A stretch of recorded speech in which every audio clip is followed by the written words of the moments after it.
Hi, I'm Rachel here with my cat Leia, and I'm doing the mid-year book freakout tag. This tag was originally created by Read Like Wildfire and Earl Grey Books, and I will link to their channels below. I wasn't tagged by anyone, but it seemed like a great way to take stock now that we're officially halfway through the middle of 2017. I've read 44 books this year, and I believe that'll be my halfway benchmark, more or less. So allow me to get on to the questions. Number one is best book you've read so far in 2017. So far I have two contenders at the top of my list. The first one is To the End of the Land by David Grossman. It's a story about a woman, Aura, who goes on this sort of magical realist journey of sorts. It's really it's a journey in real time and real life that she takes to the Galilee when her son is serving in the West Bank, and she feels pretty certain that something bad could happen. There's military action going on at the time, and so instead of staying home and waiting for a call about his death, she goes with a friend, a very close friend, actually the boy's father, to the Galilee, and they talk through their lives and through this boy's life, and it's incredibly stream of consciousness, very, very low on plot. Really great on character development and nuances, and even the people that I feared would be like one-dimensional people turned out to be more dimensional than that. So really was up my alley. And the second book is a science fiction book called Planetfall by Emma Newman. I listened to it on audiobook, and it actually took me a little bit to get into it because I think I was expecting it to be something else, and I didn't appreciate it for what it was until later in the story. So actually I listened to it again, and it's about this colony of people, and they colonize a city that they call God City on a faraway planet, following a prophet of sorts. But it's really about how they live their lives 20 years later while they're waiting for her to come down from the proverbial mountain with a message from God or a higher power. But it takes place with a stranger coming to town, and we get some secrets, hidden secrets about the town and about our narrator, who's an unreliable, fascinating narrator. And it just blew me away about it was this juxtaposition of science and faith and characters who I could really believe their motivations, so I really loved it. Number two is the best sequel you've read so far in 2017. And so far I've only read one sequel, Gemina by Amy Kaufman and Jay Kristoff, and I actually really liked it. I liked it a whole lot.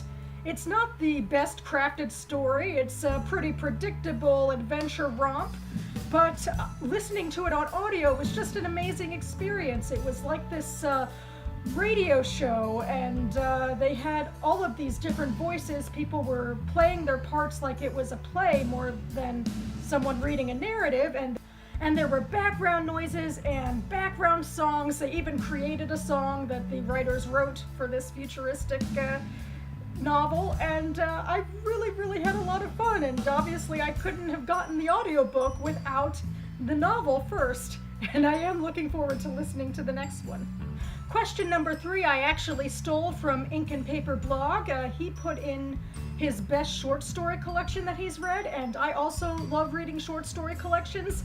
I haven't actually read a whole lot so far in 2017, though this month, for my birthday month, I intend to really make up for that and read a lot of collections.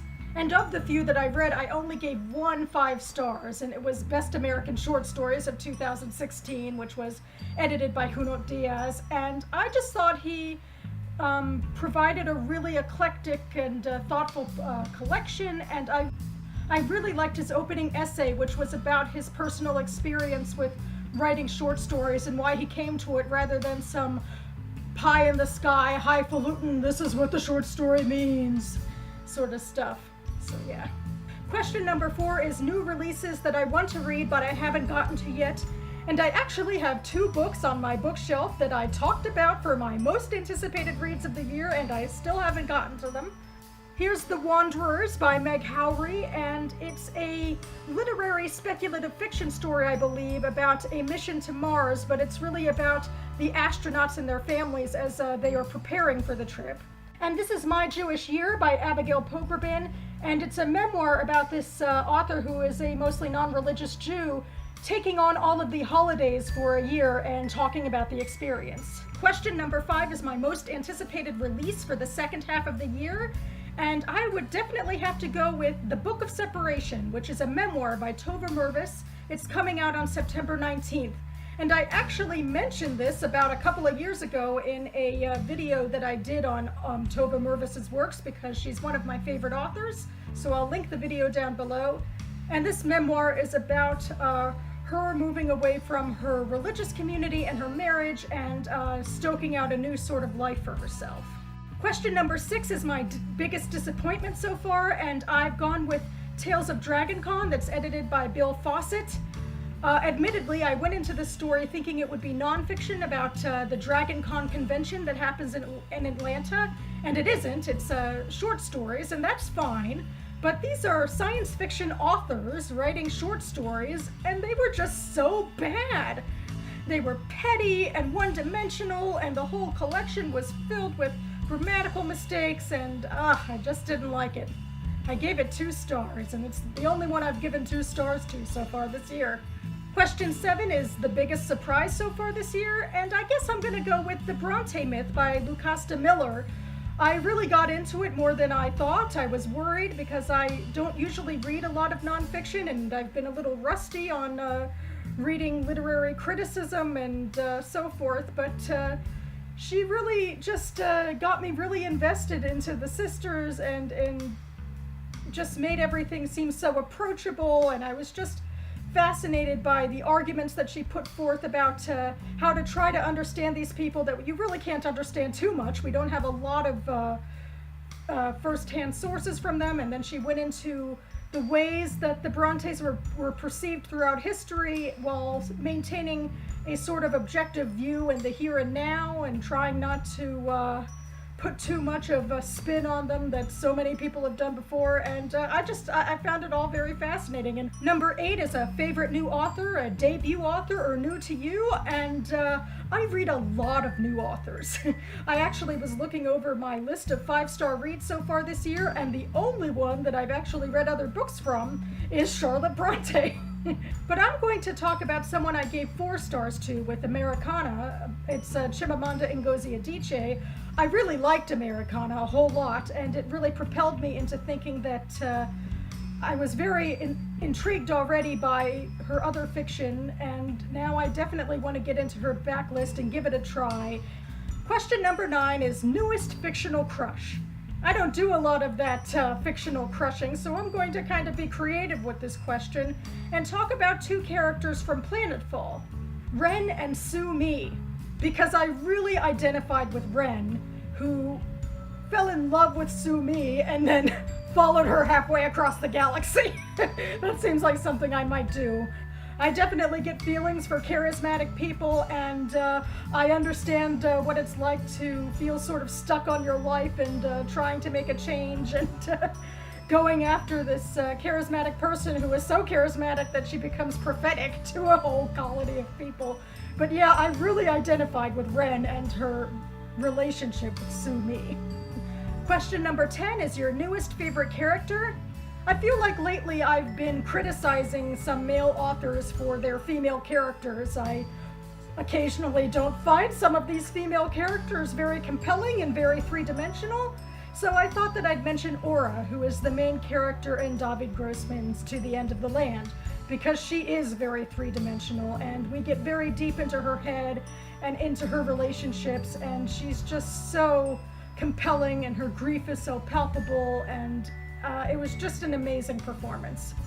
Question number 11 is a book that made you cry, and I'm going with Human Acts by Han Kang. It's the dramatization of a student uprising that happened in South Korea and the after effects, and it's very much about the impact that it has physically and mentally on the people's bodies and people's minds. And particularly after this one chapter I read, which described torture. It was just so harrowing, and then we slipped into how this is so natural and how it happens everywhere, and that this isn't unique to this one situation, that people do this horrible thing to other people in all sorts of conflicts. And it just really hit close to home about how horrible we can all be to each other and how this is part of our human history.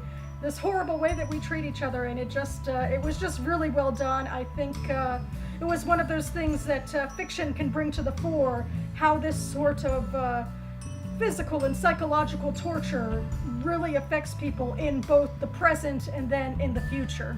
Then number 12 is a book that made you happy, and I'm going with the last book that I read, which was The Dinner Party by Brenda Janowitz. I read it in under a day. It was just a really quick read, really enticing. It took place mostly around a Passover Seder when these characters were having their family drama come up to the fore. And, it was more soapy than nuanced, but I think that's what kept it really light. And that every time someone would say something ridiculous or someone would do something ridiculous, like have a FaceTime conversation with someone in jail, it just really made me laugh a whole lot. And it was just a real palate cleanser. It was a lot of fun. Question 13 is my favorite book to film adaptation that I've seen this year. And I don't really think I have an answer. I liked Stories of Your Life, a short story by Ted Chiang, better than Arrival, the film it was based on. I just feel like there was a lot more of an emotional impact in the short story. And then I've been on the holdings list for Hidden Figures since I saw the movie in theaters in January. 6 months later, I think I have 10 people still in front of me.